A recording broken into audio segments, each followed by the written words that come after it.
भृगु संगीता ज्ञान में आपका स्वागत है। मैं पवन शर्मा। आज हम बात करेंगे वर कन्या की कुंडली का मिलान करना। हम अपने लड़के या लड़की की शादी करते हैं तो हमें ये ध्यान रखना चाहिए कि लड़के और लड़की, वर और कन्या की कुंडली का मिलान करें।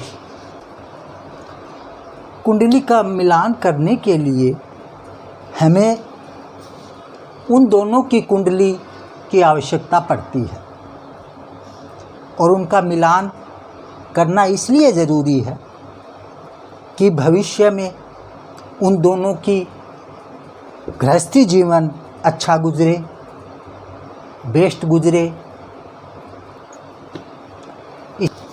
इसीलिए हम कुंडली मिलाते हैं कि कुंडली दोष अगर होता है या कुंडली में कोई दोष निकलता है तो हम वो शादी नहीं करते। जैसे मान लो ये आपके सामने एक कुंडली है, शादी के लिए सप्तम भाव, ये सप्तम भाव है। शादी के लिए यह खाना होता है सबसे मेन। इस घर से हम देखते हैं लड़के की पोजीशन। कुंडली में आप ये समझिए ये लड़का ये लड़की हो गई, ठीक है। अच्छा, अब प्रश्न ये बनता है सबसे पहले, यहाँ कोई ऐसा ग्रह हो, जैसे यहाँ सूर्य बैठ गया, सूर्य यहाँ बैठा, राशि कोई भी हो, एक नंबर राशि मैं यहाँ बैठा देता हूँ। ये मेष राशि हो गई एक नंबर राशि और इसमें सूर्य बैठ गया, ठीक है। मेष लगन में 10 अंश पर उच्च का माना जाता है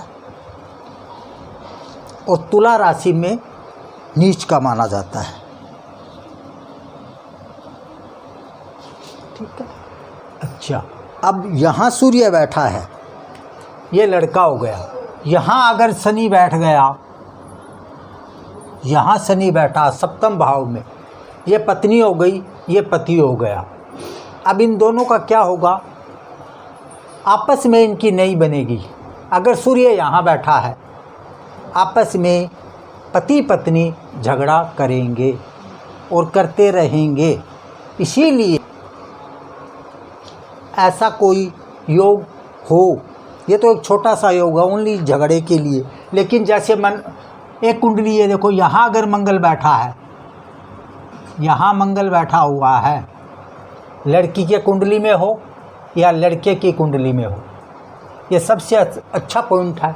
हालांकि यहाँ मंगल बैठने के बाद कुंडली मंगलिक नहीं होती।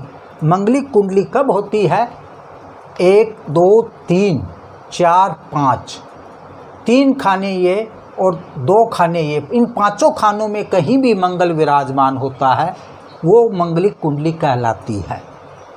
लेकिन यहाँ क्या है, मंगल सेकंड भाव में है। सेकंड भाव में मंगल अगर किसी लड़की के या लड़के के होता है, यहाँ बैठा मंगल, वो गृहस्थी सुख के लिए हानिकारक होता है। ऐसे लड़के की या लड़की की शादी में रुकावट आती है। इसीलिए सेकंड भाव में अगर मंगल बैठा है तो उस लड़के से लड़की की शादी नहीं करनी चाहिए। अगर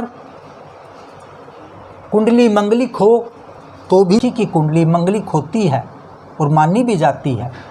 कई विद्वान लोग ये भी मानते हैं कि 28 साल के बाद मंगल दोष समाप्त हो जाता है। लेकिन मैं ये आपको बताना चाहता हूँ कि मंगल दोष कभी समाप्त नहीं होता।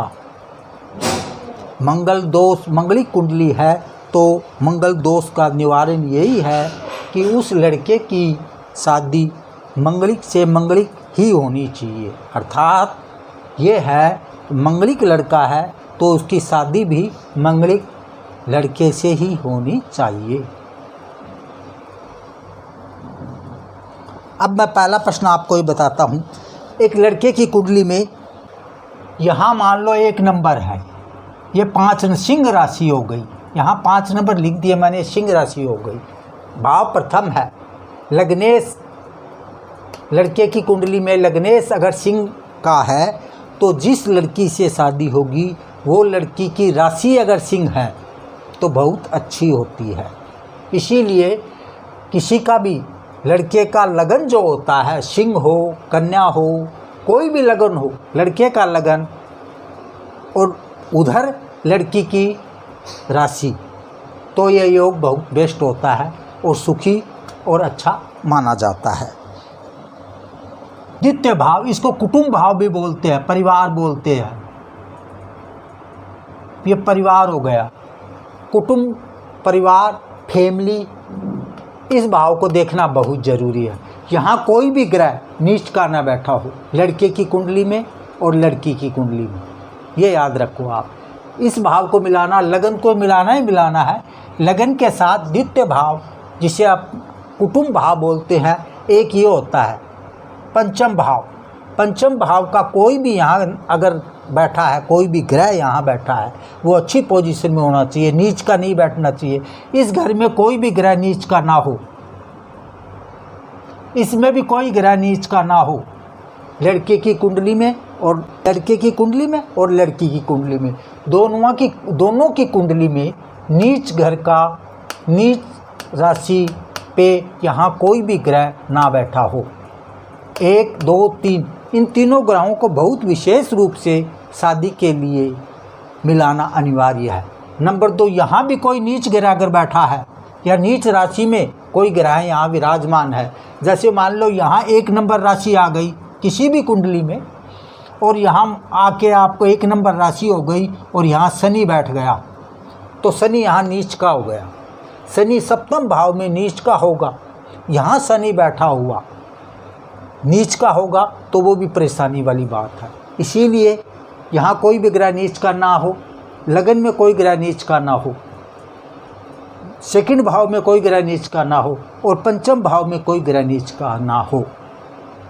ऐसी कुंडली आपस में मिलनी जरूरी है। अगर यहाँ कोई ग्रह नीच का है तो लड़की के कुंडली में भी नीच का हो या शत्रु राशि में हो तो सेटिंग बन जाती है, तो इनकी मैचिंग हो जाती है, हम ये मानते हैं।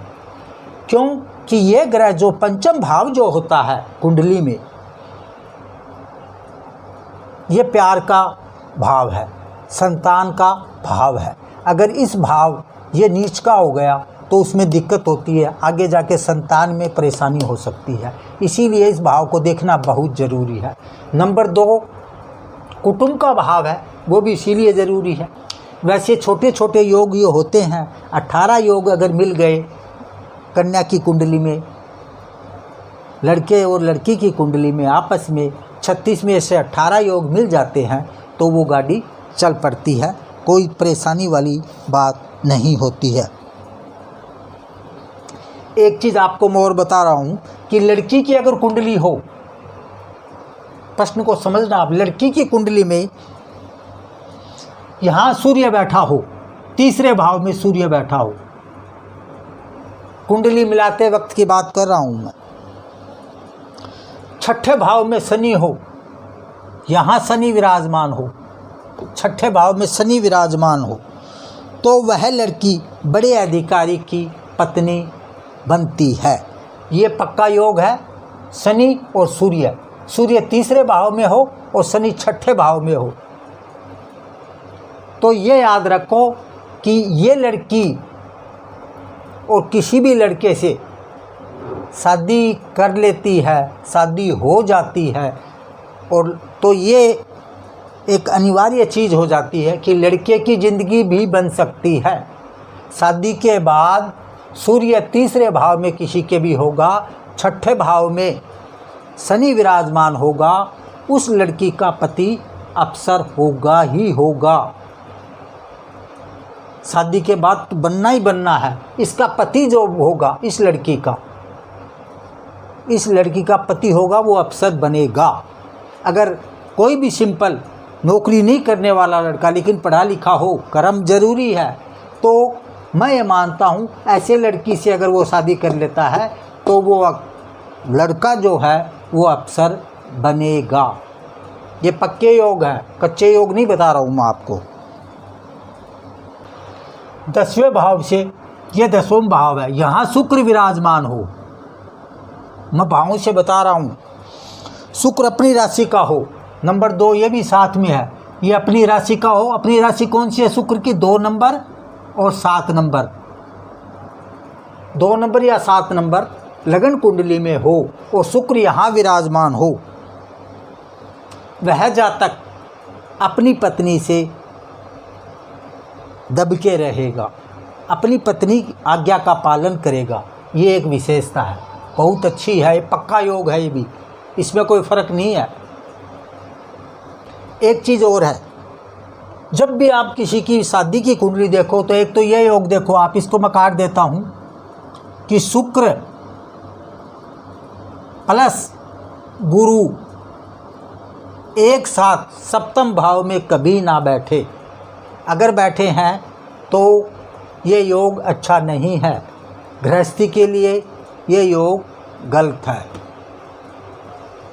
जैसे मैंने आपको बताया ये योग गलत है। इसमें क्या होता है, इस योग में ऐसा कोई योग है और यहाँ कोई ग्रह भी सही नहीं है। जैसे मान लो राशि यहाँ कोई गलत बैठी है, गलत राशि का मतलब यहाँ शनि बैठ जाए, शनि की राशि हो और वहाँ शुक्र और गुरु बैठ जाए एक साथ सप्तम भाव में, तो यह तलाक योग भी बना सकता है। ये याद रखो। अगर कहीं से राहु की दशा, राहु की दृष्टि अगर यहाँ आ जाए तो एक तलाक होना ही होना है। इसीलिए ये भी एक गलत चीज़ है, इसका भी ध्यान रखना चाहिए कुंडली मिलाते वक्त। एक चीज़ और मैं आपको बता रहा हूँ, सप्तम भाव में कोई भी राशि हो, सप्तम भाव में कोई भी राशि हो, 5 नंबर, 6 नंबर, 7 नंबर, कोई भी 12 में से कोई भी राशि सप्तम भाव में हो और उसका मालिक 6 नंबर, 8 नंबर और 12 नंबर में ना बैठा हो, अगर बैठा है तो उसकी शादी में विलंब होगा ही होगा। तो इसीलिए सभी भाइयों बहनों से निवेदन करता हूँ, ये प्रार्थना करता हूँ कि अपने बच्चों की कुंडली आप मिलाओ, खूब आराम से मिलाओ और अच्छे योग हो, उसी से अपनी बच्ची की या अपने बच्चे की शादी करो। ये मेरी आपसे प्रार्थना है, बाकी आपकी इच्छा है, जैसा आप चाहो। क्यों होता क्या है आज इस समाज में, ये पोजीशन है समाज की कि शादी कर लेते हैं और उसके बाद 2 साल बाद तलाक होता है। उससे अच्छा तो ये है कि पहले ही दोनों की कुंडली अच्छी तरह मिलानी चाहिए, जिससे किसी प्रकार की आगे कोई कठिनाई बच्चों में ना हो। यही मेरी प्रार्थना है। किसी को अगर कोई प्रश्न पूछना हो तो आप मेरे से कमेंट करके पूछ सकते हैं, निःशुल्क मैं उसका आपको जवाब दूंगा। जय श्री राम।